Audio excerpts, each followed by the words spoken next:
What's up, y'all? In today's episode, we're going to dive deep into the realm of coaching versus therapy, how both of those tools can be applied in our lives. We're going to look at overcoming depression, psychological tools that you can leverage, and we're going to lean into the experience and journey of our guest today, Jos Willard, who's an incredible business coach, and he's had an interesting background related to overcoming struggles and challenges in the personal development space. So I hope you enjoyed today's episode. With that being said, let's get into it. Hello and welcome, everyone. I'm your host, Brandon Ward, back with another episode of Order Within. Got an awesome guest today. Jos Willard is joining us. Josh is an interesting individual. He is in the business space, but has a very nuanced and unique background. We're going to dive into that today. I'm excited to talk with him about it. His mission is to help good people build profitable lives and achieve extraordinary goals. He believes business should support your life and dreams rather than the other way around. Jos has leveraged 20 years as a coach, counselor, and consultant to create the Profit Flow System and the Exit Accelerator, which transforms businesses from stressful jobs into stress-free, cash-flowing assets that his clients can sell for a premium or keep for generations. Living from his own values of personal responsibility, freedom, faith, and abundance, Jos believes success comes from giving and receiving more than expected. Josh, welcome to the show, my friend. Happy to be here.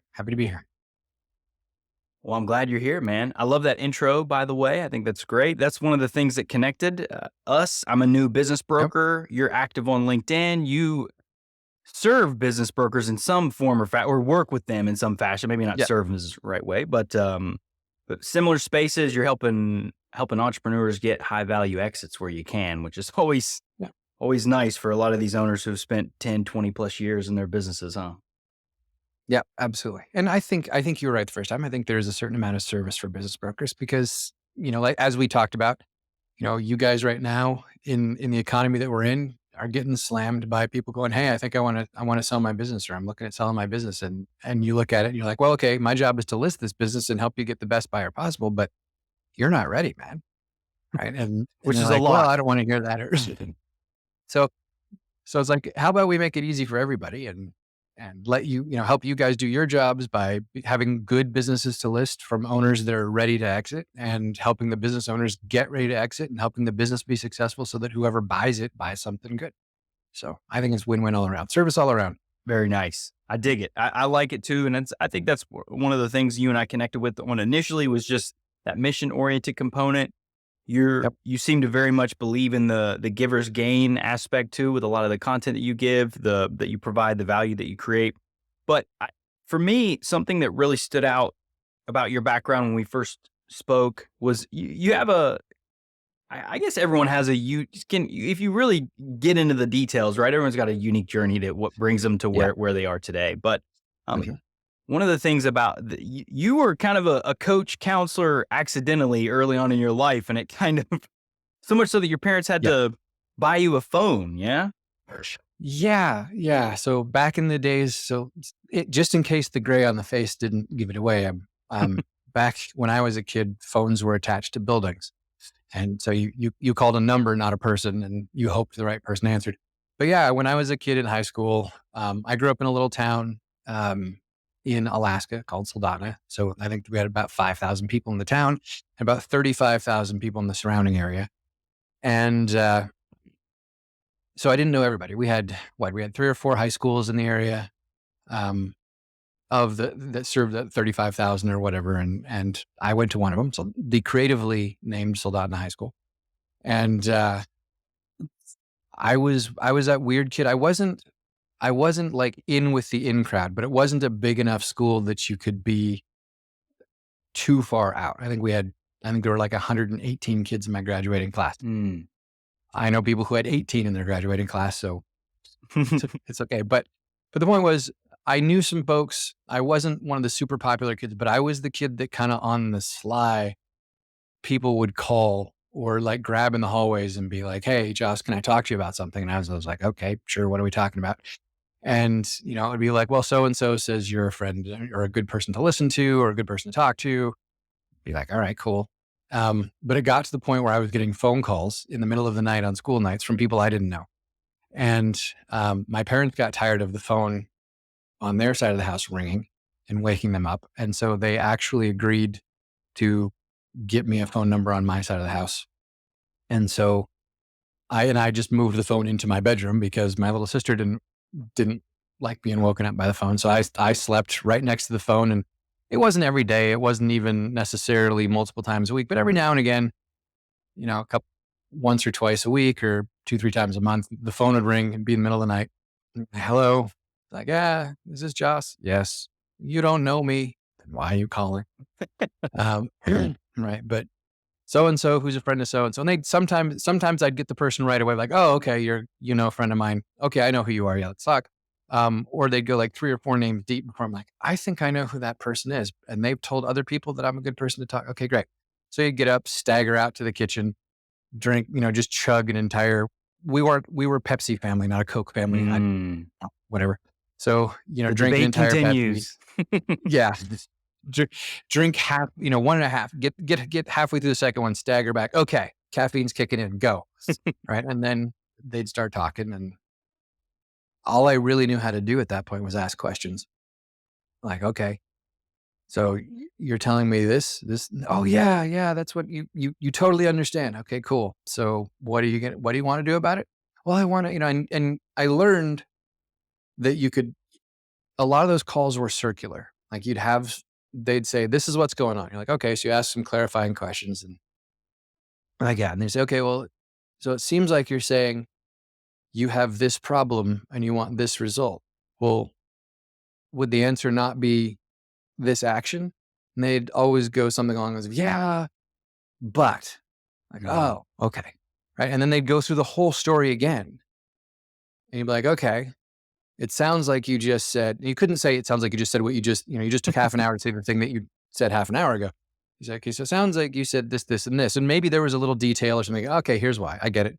Right. But it's like, so wouldn't the action be pretty much the same thing usually?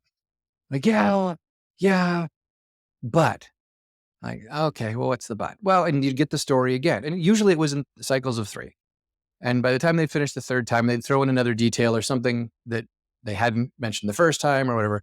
And so sometimes my question about what the advice would be or what the action would be would change a little bit, or sometimes it would change significantly. But at some point, usually by the end of the third one, I'm like, okay, it's now 4 o'clock in the morning or whatever. So it seems like what you're saying is A, B, C, and D. Is that right? Yes. Okay, great. What do you think the answer is? And once I'd get to what do you think the answer is, rather than me trying to say, isn't the answer this or isn't the answer that? I get, well, what do you think the answer is? And it'd be like, sometimes the best ones were, you're so smart. You'd be like, what did I say? I just asked, what do you think the answer is? And they'd be like, you're so smart. It's that, you're right. It's this. Right. And it'd be the same thing from before, where it was like, well, it's not about me being smart. And sometimes you're so smart will be followed by it's this. And it's a thing that I had not said, thing that I had not even suspected. Just like, but apparently I was the wise one. And so I did not know this because this was back in the late 80s, early 90s. But this is the beginnings of what is called coaching, or life coaching, where you ask them the questions and as a coach, you generally speaking are trying to help the person you're talking to find the answers within themselves or figure the answer out for themselves, as opposed to consulting where you're giving the answer, or mentoring where you're sharing what your answer was when you were going through a similar thing. That's kind of how you separate the 3. And I use all 3 in my practice. But as a kid, it was the what do you think the answer is, I think originally came out of frustration, because like most kids, or particularly males, you've got usually a female on the other end of the phone going, da, da, da, da, da, here are my problems. Here's all the things going wrong. I'm like, well, isn't the answer this? You're trying to serve up answers to help. And when I stopped trying to serve up answers and just started going, well, is this what you're saying? Yes. Is this what you want? Yes. Is this the problem? Yes. Okay. What do you think the answer is? Quite often they'd figure it out and then give me the credit for it and be like, okay, cool. Can I go to sleep now? Great.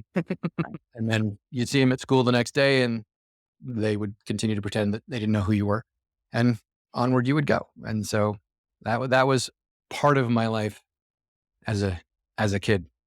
Um, and I don't know how deeply you want me to go down this particular wormhole, but part of that came from when I was in junior high school. I had taken up an interest in psychology and therapy, and I don't remember why.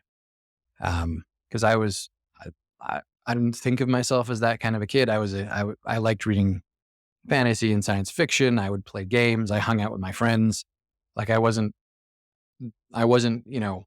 reading histories of Sigmund Freud or trying, like none of that was on my radar. But just for some reason, I kind of got into therapy for a bit. My mom arranged for me to interview some therapists as part of a project for school. Hmm. And so I got to sit down with two different therapists and kind of interview them. One, we went to lunch, and one was the mother of a friend of mine, and she did it. She was a family therapist, and the other guy, I don't remember what he was. And then, was that junior high? That actually might have been great. That might have been sixth grade, Wow. because shortly after that, my mom, who was a teacher and kind of the driving factor in my family, um, her left foot started to tingle a little bit. And, for us kids, we didn't even know that was going on. But within 18 months, she went from her left foot tingles a little bit to in a wheelchair with no short-term memory. Like, she had a 5-minute reset on her short-term memory and significant personality changes.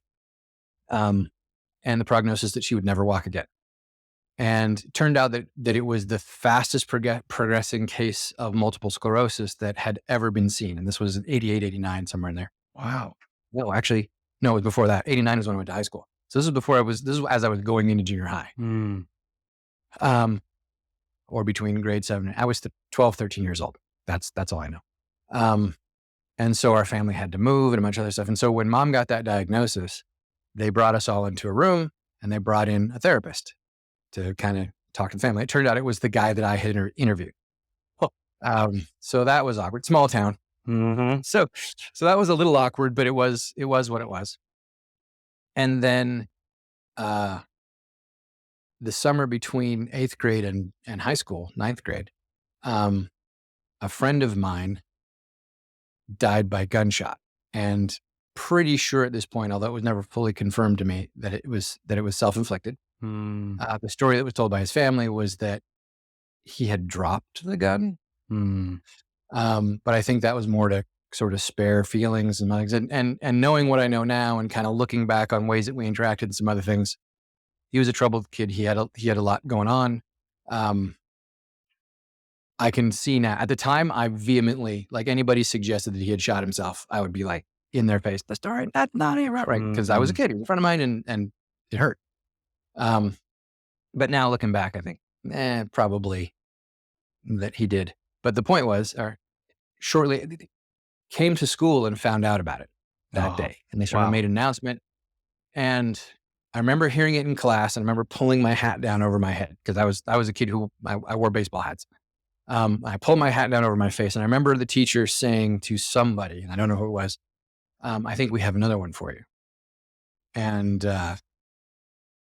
she said it very kind, in a kind tone, but it was clear. So what they had done is they'd gathered those of us kids who had been deeply affected by it, friends of his, people that know him, people that just couldn't handle the idea, into the library to sort of gather and grieve and keep us, and they brought in a therapist, the guy that I had interviewed.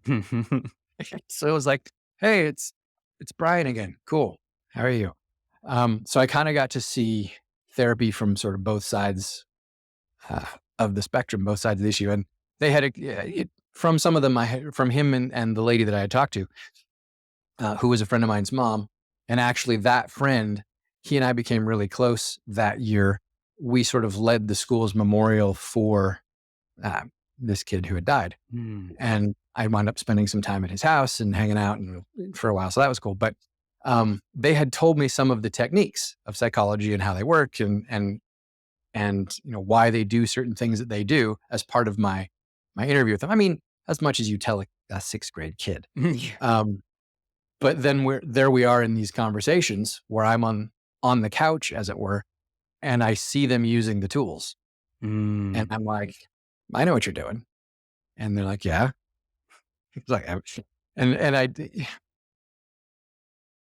so ever since that, I've had this sort of dichotomy. Whenever I see somebody using psychological tools, I usually recognize it. Mm. Sometimes they'll still work on me. Sometimes they don't, because I get too caught up in, I see what you're doing and I don't want to be manipulated and blah, blah, blah. But it gets frustrating because I know all these tools now. I have a bunch of these tools in my arsenal and I use them on myself, Mm. just reflexively. I don't get to enjoy being angry anymore. Like, I get mad because 90% of the time whenever we get angry, it's a significance issue. We feel like we're being made to feel less significant than we believe we Mm. should be, or we feel like somebody else is being made to be less significant. And that goes into human needs psychology and some other things. But Mm. so I know these tools. And so when I get angry, just like anybody else, it's because I feel like I've been injured. I feel like my significance is out of whack, or something's not fair, et cetera. And so whenever you get angry like that, you're wanting to feel that anger because it gives you back that sense of significance. But my Mm. tools go to work and I'm like, hey, wait, no, I don't want to let this go yet. I know that I'm being irrational. I know that it's not right, but I don't want to let this go. I still want to enjoy being angry. And no, it's like crap. Well, so anyway, sorry, wandering, rambling story. Take it from here. What else No, would you that's like to great. know? No, so it started, it sounds like those early stage events though that happened with your mom, your friend, they influenced your journey in terms of coaching and influencing the lives of others, it sounds like. So but I would guess, Josh, since you experienced some tough things early on in your career, in your life, that experience helped you navigate some choppy waters for other folks. And it sounds like you were kind of being more of a mirror in a lot of ways, leveraging some of those things you've learned as you're getting the calls late in the evening, as, Mhm. 2 to 3 times a month. It's interesting too. It sounds like it was mostly females that were reaching out to you. As Usually, yeah. Yeah, Guys would grab you in the hallway for a quick conversation. Girls got would it. call you, And talk or me for anyway. I don't know. I don't know about. I shouldn't speak for anybody. I don't know what anybody else's experience was like back then. I know what mine was. yeah.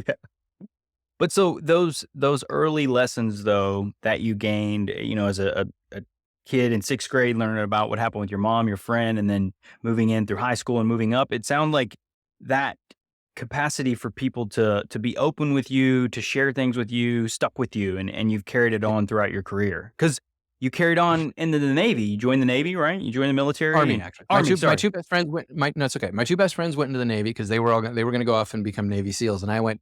I'm not that hard, and if you don't make it as a SEAL, you wind up on a boat somewhere, basically sitting behind a desk, kind of a thing. And it's like, I don't know that I want to do that. I'll join the Army, where I get to do some of the fun things that SEALs get to do, without having to go through becoming a SEAL. And actually, I signed up to become an Army Ranger, but messed up my knees, and that actually is what wound up getting me sent to Korea. I messed up my knees in jump school, got my, not that it really matters, got my jump wings, jumping out of airplanes. But then the Rangers said, yeah, you got busted up knees and probably not the place for you. Okay, great. So then I no longer had a Ranger contract. So I was at needs of the Army. So they could just send me wherever they wanted to send me. And so they sent me to Korea for a year because I was a single guy, and Korea's an unaccompanied tour. And all right, send him to Korea. So I went to Korea. And while I was in Korea, I was assigned to an infantry unit because I was trained to jump out of airplanes and blow up tanks like a good infantryman.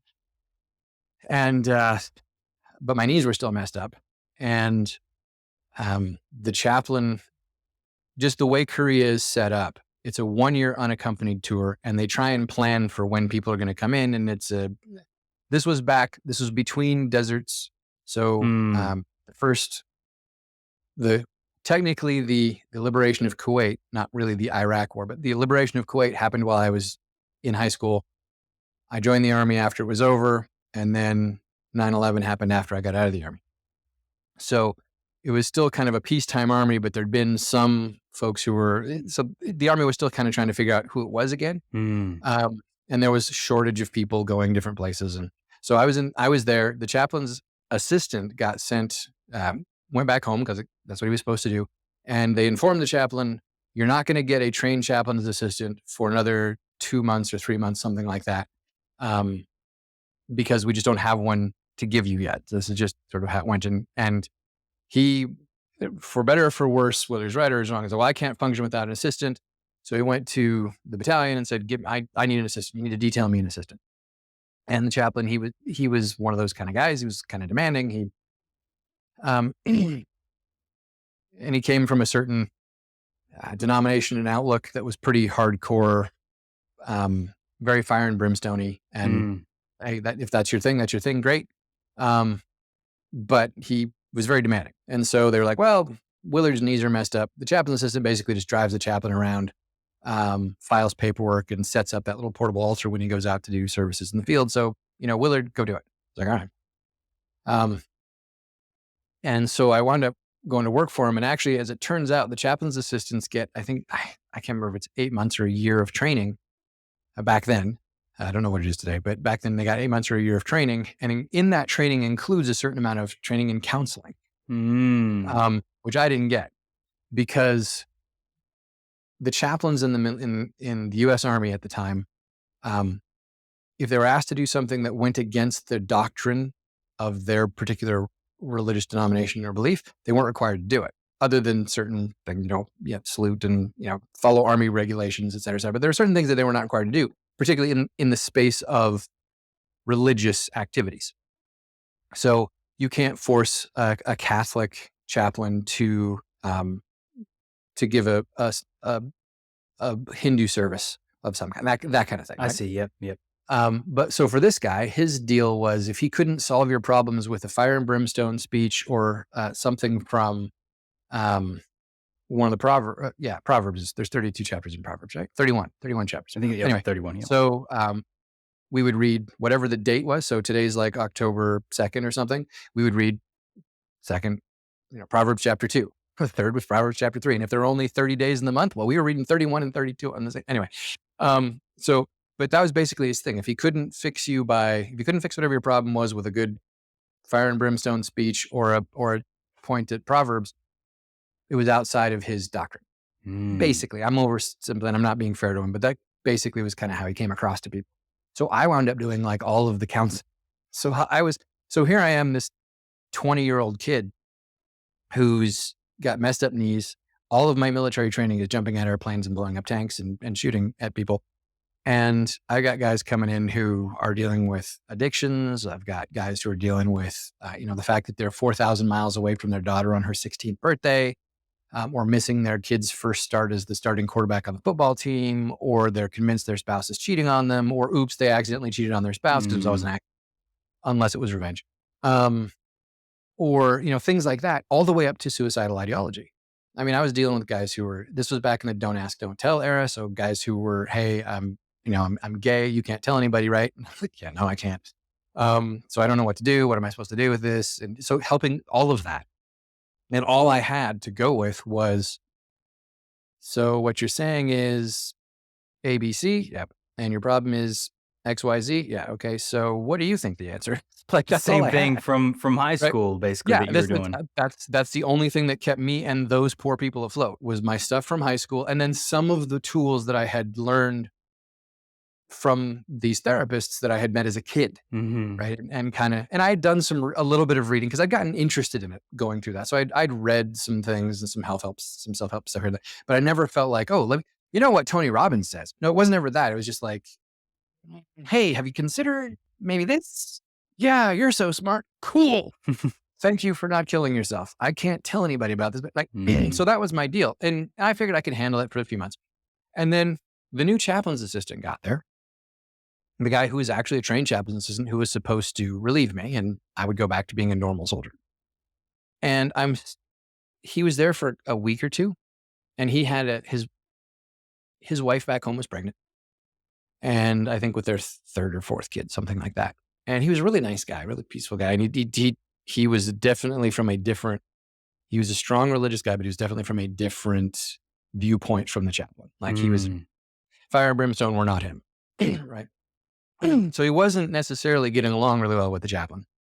They weren't fighting. He wasn't comfortable. And he had all this other stuff going on. And one night I'm in my room and something says, just go look out the window. I was like, I don't normally go look out my window for no reason, but for some reason I was like, I'm going to go look out the window. So I went and looked out the window, and down in the quad, there's some guy walking around clearly talking to himself, clearly agitated. Mm. I'm like, what the? All right. So I throw a coat on. It's snowing. I go downstairs. I'm like, hey, buddy, how's it going? It's him. The chaplain And assistant. yeah, Mm. and he was not doing well. In fact, he was at he wasn't at fully suicidal ideation yet, but he was in that neighborhood. Wow. And so we had a good long conversation, and he's like, I don't think I can do this. I don't think I can be here. Well, what do you think the answer is? And he's like, I think I need to go tell someone that I need to go home. And it was peacetime army, so he could do it. There's a way that you could do it. And I don't remember everything now, but that's what he wound up doing. He wound up going home. So Wow. it's like, hey, guess who gets to stay as the chaplain's assistant for a while? So I got extended. Eventually we got an actual chaplain's assistant there, and he came in and replaced me, and I went back to being a regular soldier.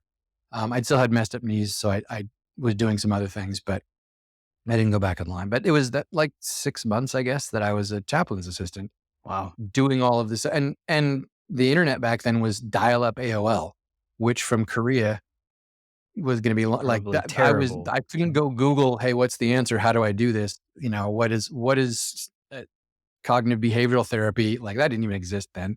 Is 20 years old trying to figure out how to help people not kill themselves or navigate whatever was going on. And all I had was this, some say this natural talent. I'm not a huge believer in natural talent. I think it exists, and I think if it takes effect mostly at the bottom 5% and the top 5%, or if you compare two people who have worked the same, have put in the same amount of effort and work and training to build their skills. If one's got talent, they'll be Hmm. above the other one, or if one is seriously lacking in talent. Like if I try to go swim against Michael Phelps, dude has this like 12-foot wingspan and dinner plates for hands and feet, right?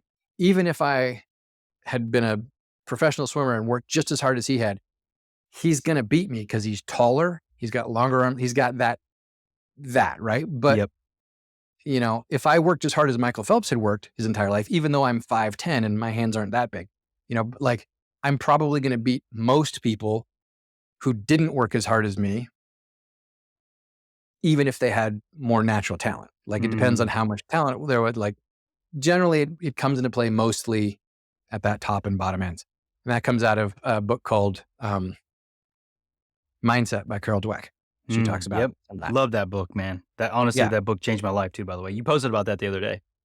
Yeah. Oh, yeah. We talked about that. Yep. So from there, that's kind of my same. I feel the same as she does about how natural talent kicks in. But I'd built this skill set or just had these experiences where I'd managed to pick up some skill set. And I think that got me through it. And it built my interest in moving the levers in people's heads and doing it in a way that is ethical and is positive. And at that point, I decided I didn't want to be a therapist. The more I dug into therapy, especially as I got into codes of, and I'm going to use air quotes around ethics, that therapists and the coaches are supposed to use, and we go a long way down the road of what I think coaching is and isn't, and certain organizations that I think suck. But we don't have to do that. we're not. The long and the short of it is, the more I learned about it, the more I was like, you know what? I don't want to be a therapist. And I have some good therapist friends, which sounds weird. I have some friends who are therapists that agree with this whenever I say it. Is for me, most therapy basically comes in the form of passively aggressively manipulating your clients to make choices that you believe are healthier for them than the ones that they're currently making. There are other therapists that lose their minds when I say that. And it's okay. Like I'm overstating when I say it, but I've got friends who are therapists who are like, yeah, that kind of sums up the way most therapy is done. But I got more into the coaching side of things and the still being able to move those levers. And I started learning a bunch of tools, studying a bunch of tools and different types and schools of therapy. I'm a big fan of the cognitive model.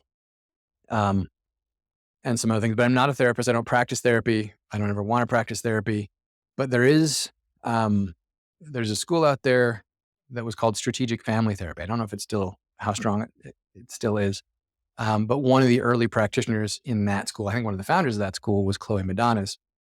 And she learned from Erickson, who was like the father of modern hypnotherapy. Mm. So there's geeking out way too much here, but No, this is basically great, Jos. This is great. their thing was the strategic family therapy. Fundamentally, it came down to, and I don't want to get into the history and the why necessarily, but they realized they had more effect with their particular types of clients instead of just using the tools to fix the client. And these clients generally had to go back into whatever situation it was that they had come out of. So, and what they'd found was when they used their tools to help the client, and then the client went back into those situations, the clients, and this is the gospel according to Jos. This is my summation of it. They would find that while they were trying to defend their own changes from the people who were used to them being a different way before, those people would punch past those changes, and eventually the person would collapse and go back to their old way. Whereas they found if instead they taught the person, this is what I'm doing, this is the concept that we're looking at. If you do this, or when I do this, it's going to move this lever in your head this way. And if you too talk to people in this way or use this tool with other people around you, it will move the levers in their heads in that way, or it has the potential to move the levers in their heads in that way. And so if in effect what they did, and this wasn't their intent, and again, this is Jos, right? Saying this. What they did is instead of having them go in on the defensive, defending their changes, they put them in on the offensive. So they were using these tools with the people around them. And while it usually didn't have a huge effect on the people around them, because you generally have to want to make changes in order for any of these tools to be helpful, what it did is instead of those people being able to attack you and say, hey, you need to be the person, Brandon, that I've known before, they'd be like, hey, I'm not sure what you're doing here. And it was basically putting them on the offensive. And so instead of me saying, no, I'm a new Jos, I would just go in, hey, no, this is me, this is Jos. By the way, Brandon, would you like to be the new Brandon? And you're like, no, I'm cool with who I am. You're like, cool, well, I'm cool with that. And so they didn't see that push, that backsliding as much. So for me, that was fascinating. Again, I've butchered how they explain it. It's just the way I explain it. I don't know if you ever talked to Chloe Madonnas or any of the people who were part of strategic family therapy, if they would say that that's what they did. But for me, that's kind of how it read. And so I'm a big fan of that. So whenever I work with a client, or even if I'm talking to someone, my kids, my wife, whoever, and I'm like, hey, look, here's this tool. This is what it does. I will always tell them, I'm about to move this tool. You should experience this change or this experience. Let me know how it goes. And we do the thing and they go, oh yeah, I see that, or it's different, or it's like, and it gives them a tool. And if nothing else, it gives them that space to go, oh, hey, there's a tool for this. And so instead of just mindlessly reacting to things, nobody completely mindlessly reacts to anything, but instead of doing that fast jump through, I see this thing or experience this thing, I decide what it means and I respond to what I think it means. We go, hey, I've just experienced this thing. Let me use this tool to shuffle through and see if I can figure out the reaction or whatever it's going to be, right? So they know what's going on. Now, the vast majority of people, the vast majority of the time, even if they know the tool exists, they don't use it. It's like if you go to the gym and you know that the 50-pound dumbbell is there, you've never lifted anything heavier than a full fork in your life. You're not going to be able to just go and start doing curls with that 50-pound dumbbell, right? But you know it's there, and you're like, maybe I could learn how to start building that muscle.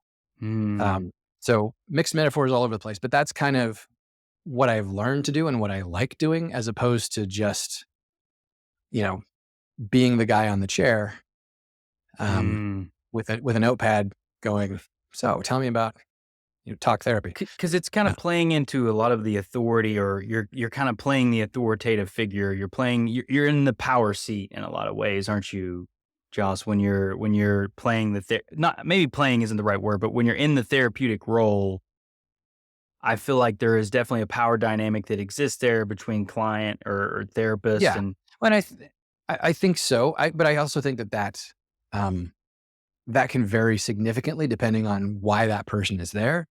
Like, and and I think sometimes there's good reason to have a power dynamic. Um, like you get the folks who are required to attend therapy, right? As part Mm, of criminal proceedings or to keep their job or whatever, you got to go to, yeah, yep. like that can be weird and different. For me, it's interesting reading about how other therapists, handle that kind of thing. Uh, there are some that don't. There are some that like, no, my role here. There are role dynamics, right? Where it's like my role here is to have a conversation with you, be the therapist, listen to what you have to say, and have a relationship with you where you can trust me and that we can work on whatever it is. The others who say my role here is to be the one who determines whether or not you're allowed to ever see your family again, right? Mm, And I don't know. I don't want to besmirch. that's Like, if fair. there are therapists listening to this, there's going to be folks screaming right now, Oh, yeah. Yeah. right? That's not the way it should go. It's like, and look, I've already kind of besmirched the profession by saying what I said about, passively aggressively manipulating your clients into making better choices or what you think are better choices. Um, but there are perfectly good therapists out there trying very hard to do perfectly good things. And I don't know. There are so many schools of therapy, um, and philosophies around therapy and psychotherapy. And then when you start mixing in psychiatry, which is where you start bringing in the medical side of things and all of that and neurochemistry and that kind of fun stuff. There's so much out there. I don't pretend to know it all. I know what I've experienced. I know what friends of mine have said to me. I know what I've read from people who are in the profession. Um, I think I have had clients that I've worked with that because they're working with both a coach and a therapist at the same time, they see exponential results. Like it's Mm, therapist and the coach get each other and they know what they're doing. It's not like we collude and be like, "Hey, what's the best thing we could do?" Right? But no, the the therapist understands what the coach's tools are and how the coach is working, and the coach understands the therapist's tools and what they like to use and how they're coming at. When you have those two things working together at the same time and they align, man, it can do amazing things for a client. If you get a coach and a therapist that are the opposite of that, that don't have respect for each other or each other's tools, like man, you can just mess a client up all day long, and that ain't good. Um, and if you're just a little off here or there, who knows? It can be anywhere in between. I think there are good coaches and good therapists out there on all sides of the issue. I don't think they have to be opponents, although they have been in the past. I've had therapists dismiss me. I've had psychologists be like, "Oh, you're a coach, right?"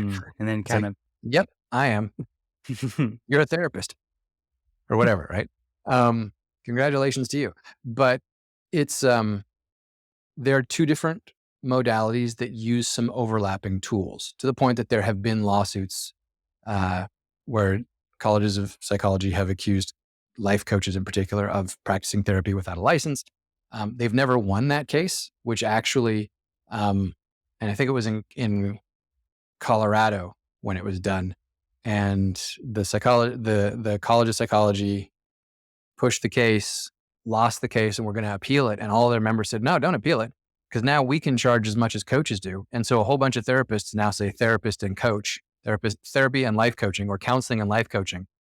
And so now instead of a bunch of coaches practicing bad psychology without a license, you had a bunch of good psychologists practicing bad coaching, um, because they were trying to apply the rules and ethics of therapy to coaching and to the modality of coaching. And that gets confused by, again, certain organizations that claim to be the key certification or licensing organizations for coaches. You can't license mm, certification organizations for coaches, and they have their codes of ethics.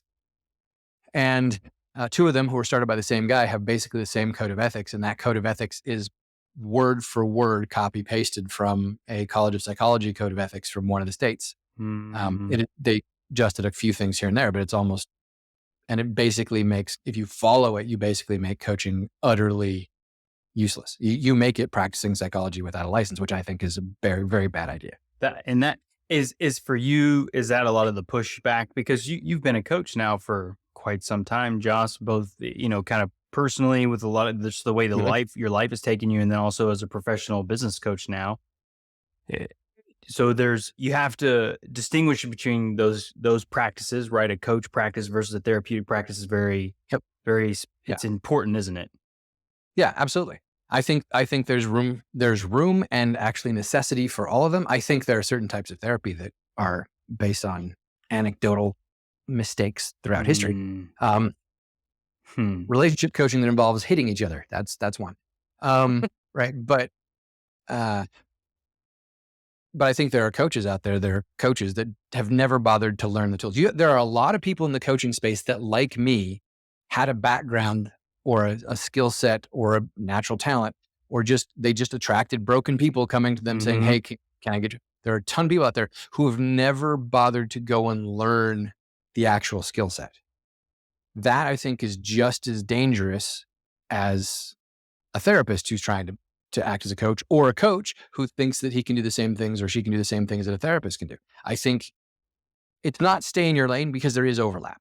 Yeah. But I firmly believe that there is, with anything, there are skills to be learned. And if you pick up those tools and you refine your skills with those tools and you learn what they can and can't do and where they are properly used versus where you're improvising.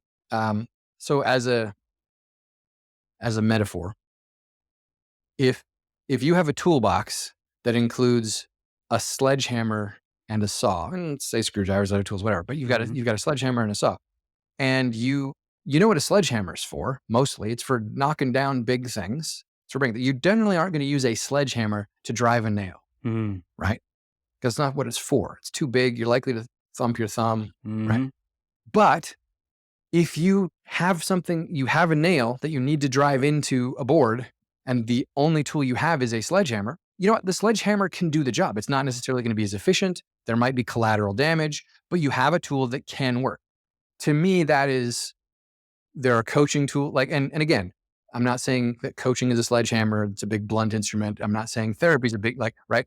It's just a metaphor, guys. I could have said screwdriver. Doesn't matter.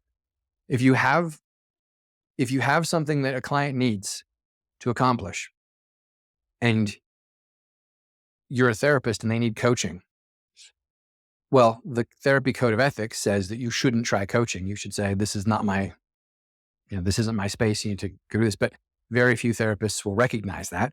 They'll think it is a therapy problem. They'll go, oh no, it's a nail. I've got my sledgehammer right here, right? We can take care of that nail. They may or may not recognize that it's the best tool for it, but it's a tool that will get the job done. Same with coaches. We've got tools and we go, you know what? I'm not a therapist. I'm not going to try and be your therapist here. But in order for us to move forward, you got to fix this thing. I recommend you go see a therapist. But if you can't go see a therapist or we needed this right now because we're in an emergency situation and we got to get you off this ledge, well, you know what? Here's my saw. Well, the best thing here might have been a razor blade, but I got a saw. We'll get through it. It might be messier. It might be more painful.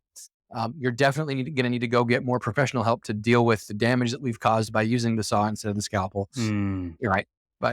And again, that might be another bad, not might be. That is a terrible metaphor, but the concept is we have some tools that can do some of the same things, but in slightly different ways. Some of them might be better or not. They might get the job done just fine.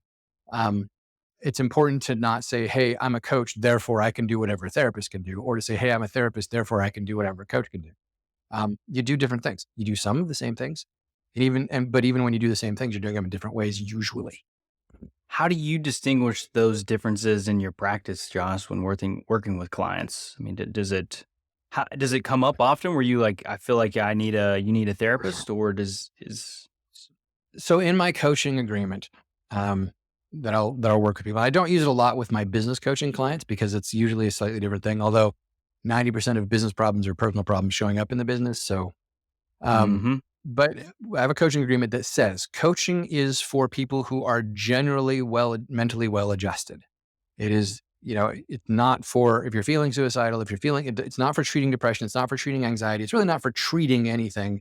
Right. So we lay that out up front. We say, if you have these types of things, strongly recommend you seek the guidance of a therapist. If while working together as coach and client, I as a coach realize that, hey, you could benefit from therapy, I am going to suggest, you know what, you could maybe have you considered therapy for this particular thing or for that particular thing.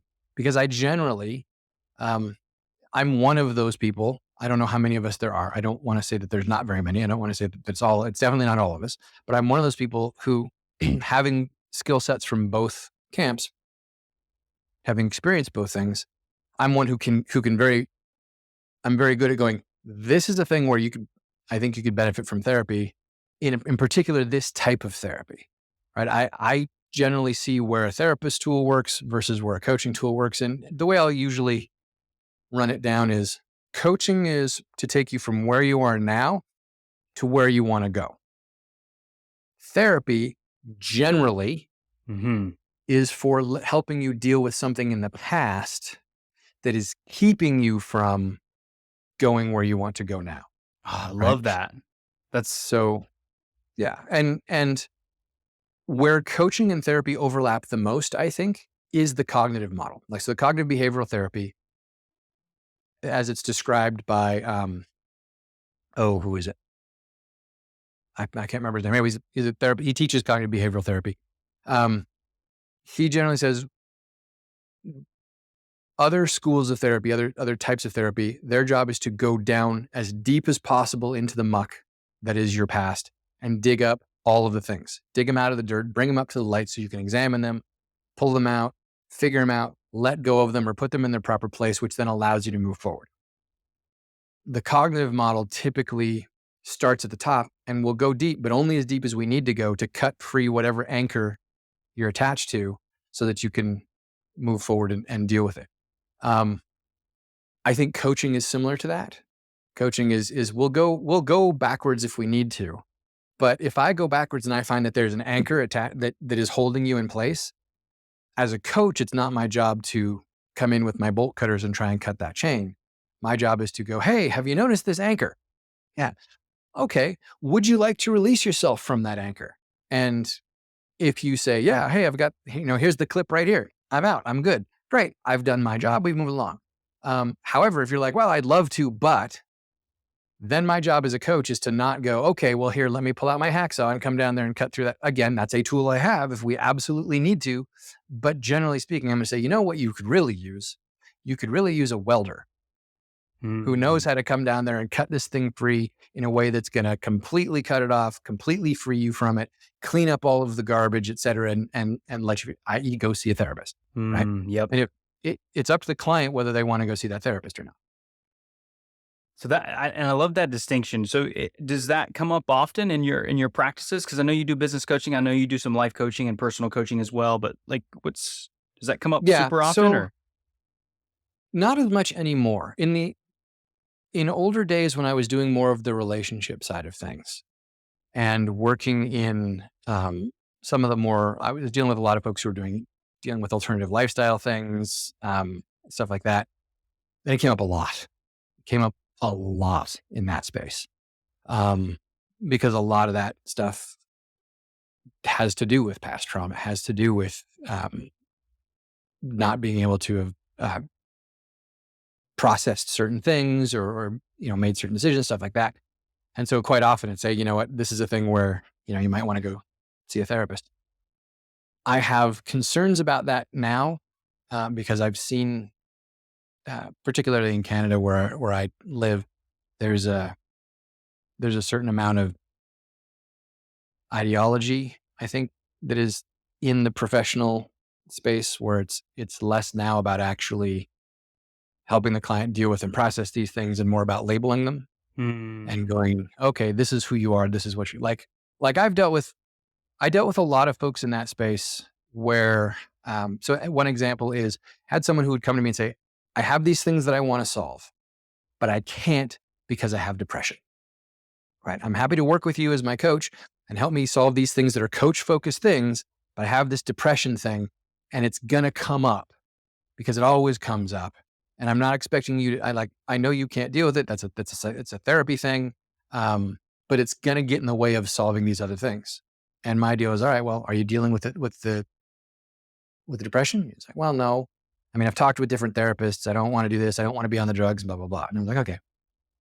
Actually, they did want to be on the drugs. They were on drugs that they had self-diagnosed. So in Canada, you have to go to your general physician first. And you have to go to your family doctor first. they get a referral for psychology, unless you're suicidal. That's a different thing. But if you're not suicidal, you're just depressed. So what you do is you start feeling these things. You go on the internet, you look up on WebMD or whatever. What are my symptoms? Like, oh, these are the symptoms of depression. You're like, oh, well, I've got 8 out of 10 of them. So you go to your doctor, your family doctor, and you say, hey, I think I've got depression. And your doctor says, well, what do you got? He's like, well, I've got 8 out of 10 of the symptoms. Here they are. And the doctor says, well, yeah, that sounds like depression. Literally textbook definition of depression. Well, I've got these samples that I'll give you a referral. It's probably going to take a month or 2 or 6 to get you in. But in the meantime, I've got these samples of a low grade antidepressant that you can take. Okay. Right. So you go home, you take the antidepressant. Well, in a large percentage of cases, depression, it's situational depression, not clinical. Right. So you're depressed because of whatever's going on, whatever you're experiencing. By the way, I am not bagging on depression. If you have depression, go get help.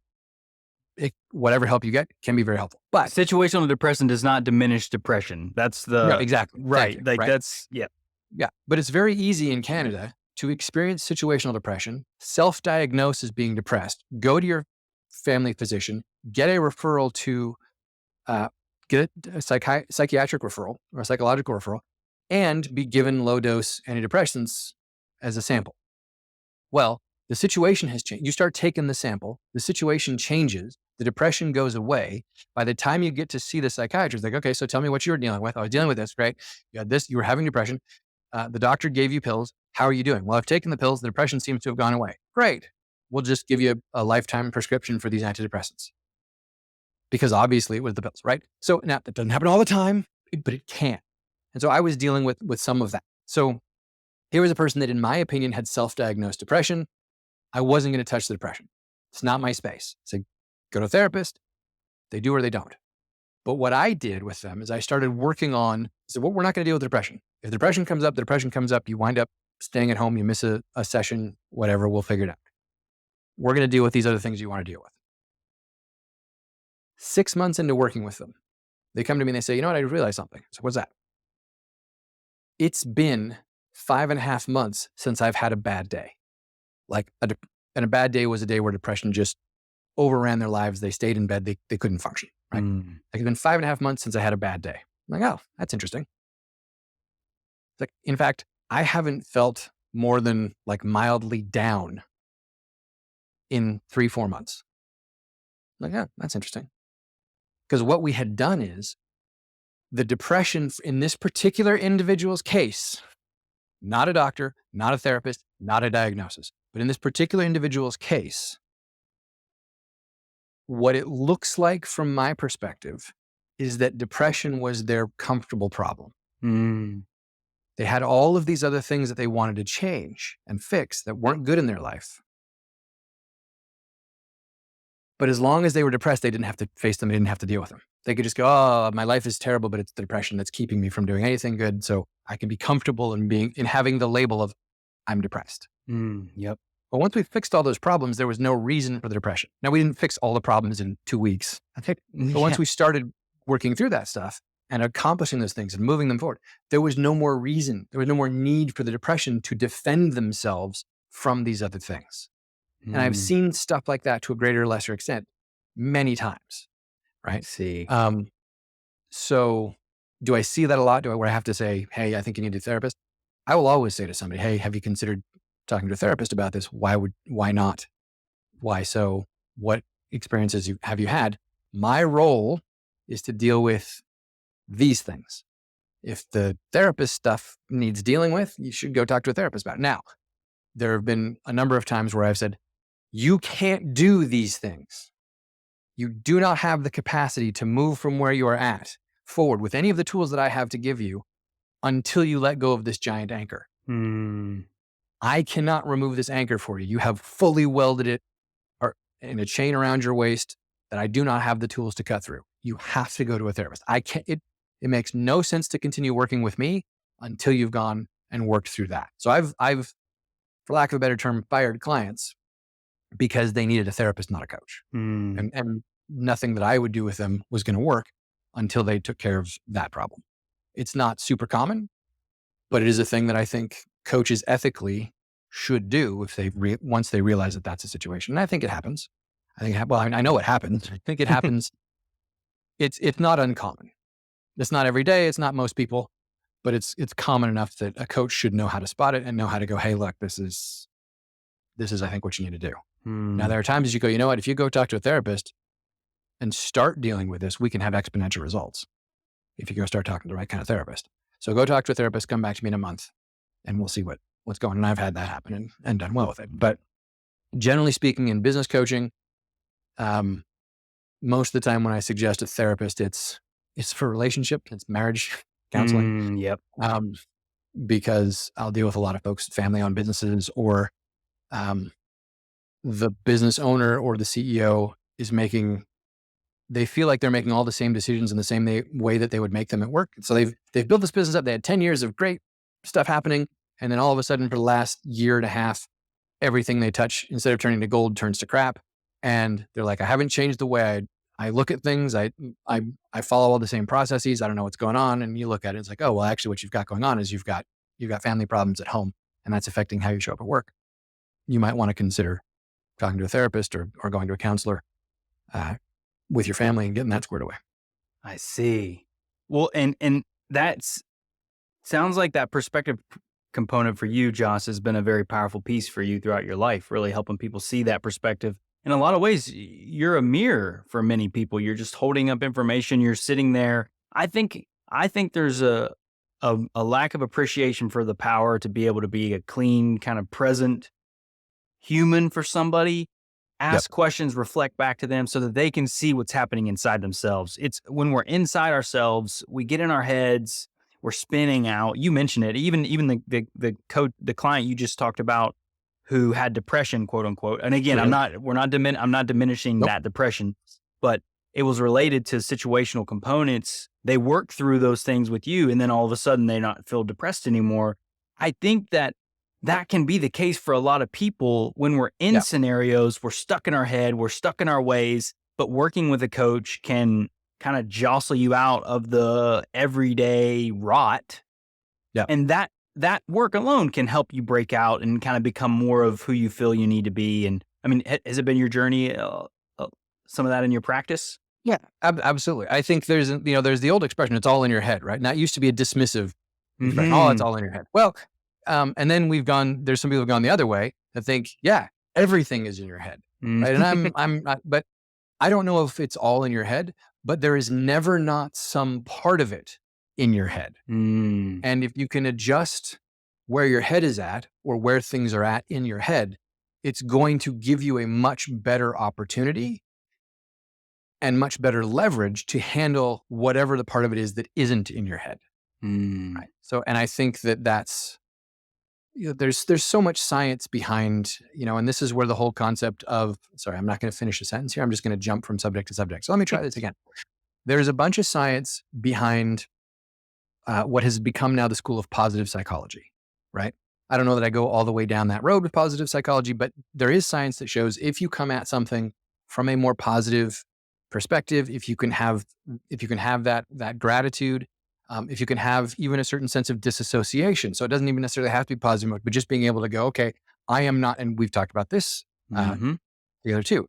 I am not the thing, I am experiencing the thing, right? All of those types of things, which we're just shifting. And Tony Robbins says, right? It's that stool of any state that you're in stands on that stool with 3 legs. And those 3 legs are focus, meaning, and then either physiology or what you've decided to do about it, depending on which version of the story he's telling. Right. And if you can change it, you can rattle any one of those 3 legs, you tip the state over, and now you've got a new state. So where was I going with all that? Yeah.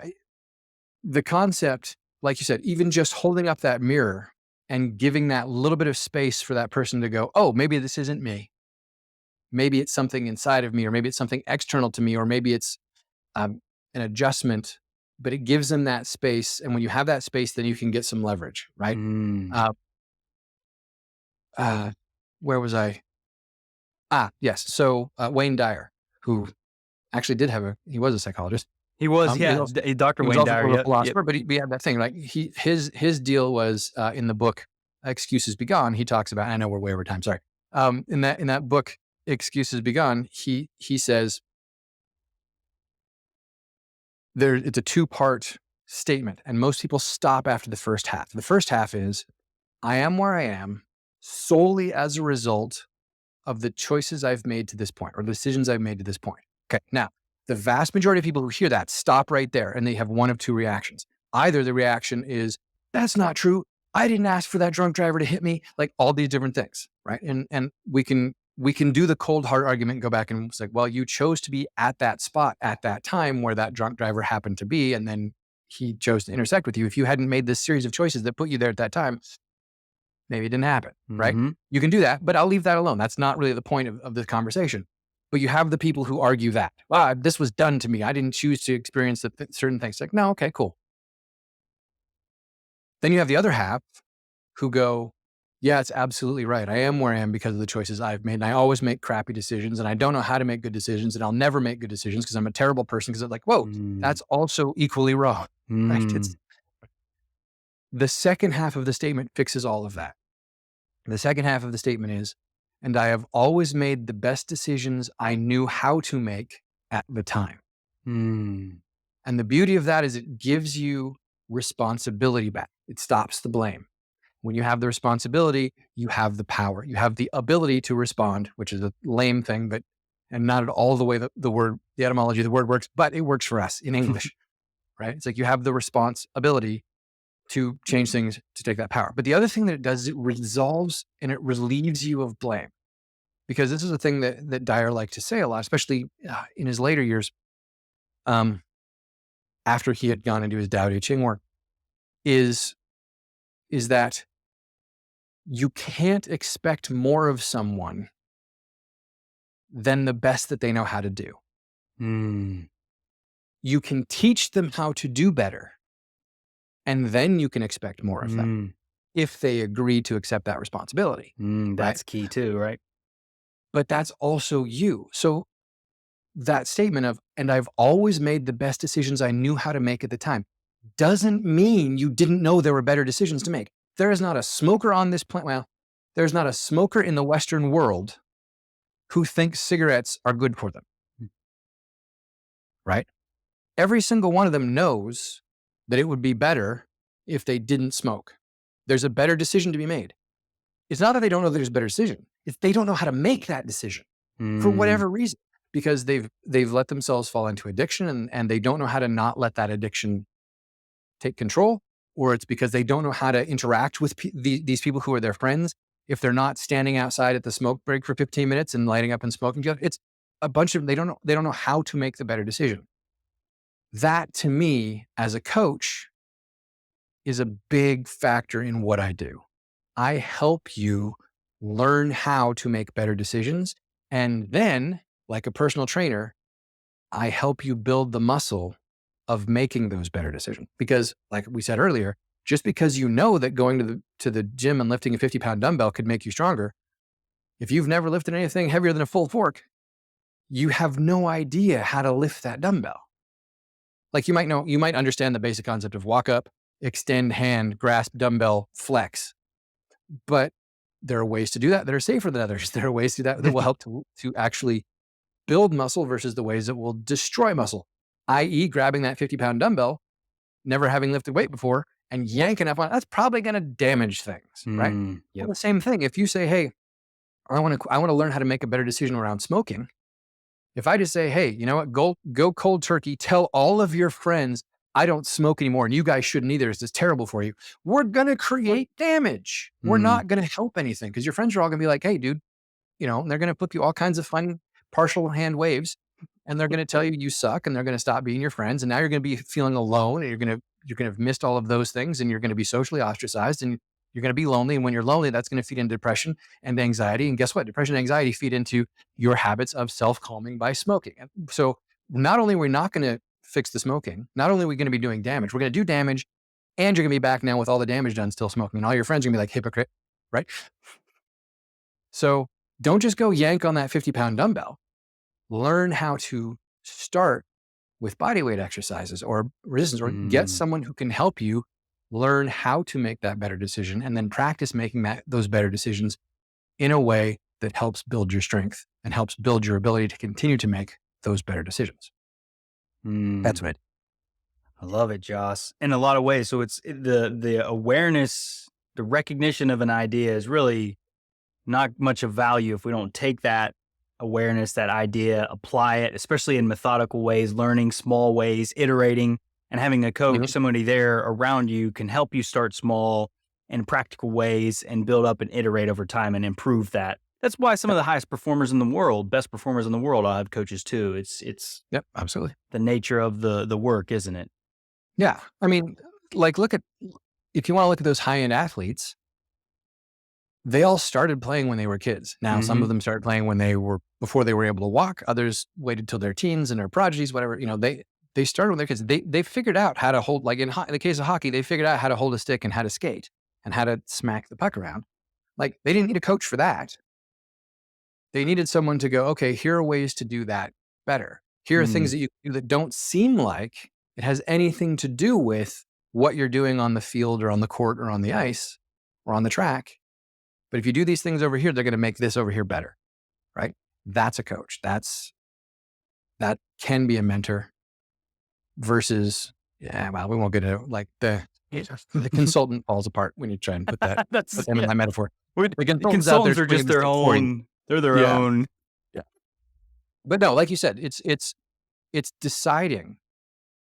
I don't know how to make better decisions in this particular area, and I want to. Great. Who can I find that clearly knows how to make these better decisions?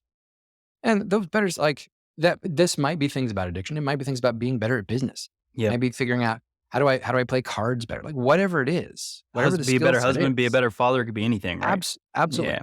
Yeah. Ask yourself, who do I know or who can I get to know that can teach me this skill set and help me practice this skill set? Now, you still have to do the practice.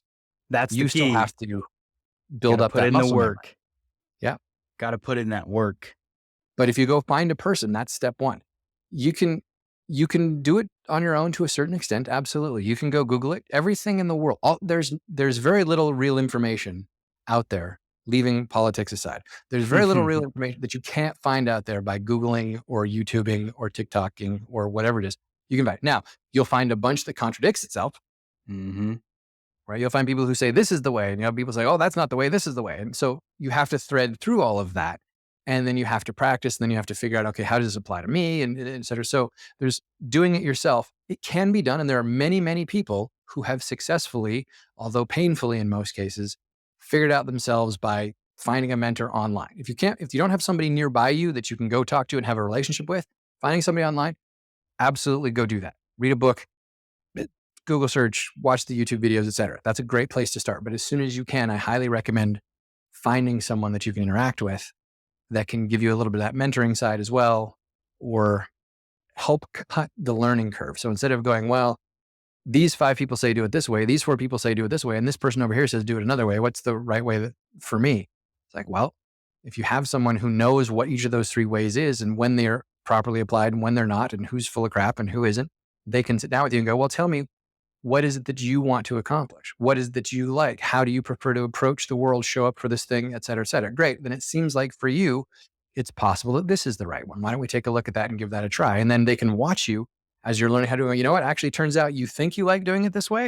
And if you actually did like doing it this way, this would be the best way for you. But your actual default way of doing it, the way that you seem most comfortable when you just close your eyes and do it, is actually this way. So maybe we should go with this tool instead of that one, and you'll get much further.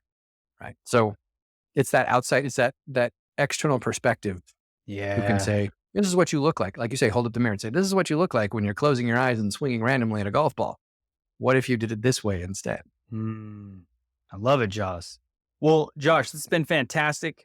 There's a lot of good. We got in the weeds a bit on therapy and the world of therapy and coaching, the distinction there, which I really appreciated, but also a lot of practical things to apply in your life. I think ultimately one of the things that really stood out for me from your perspective is creating some space, just a little dissonance, you called it earlier, in our thoughts and our actions, because sometimes that little bit of space can be the thing that can really help propel us forward into that kind of the next phase of our existence by pulling back and getting ourselves out of it. I think sometimes we muck ourselves up with things that aren't necessarily us.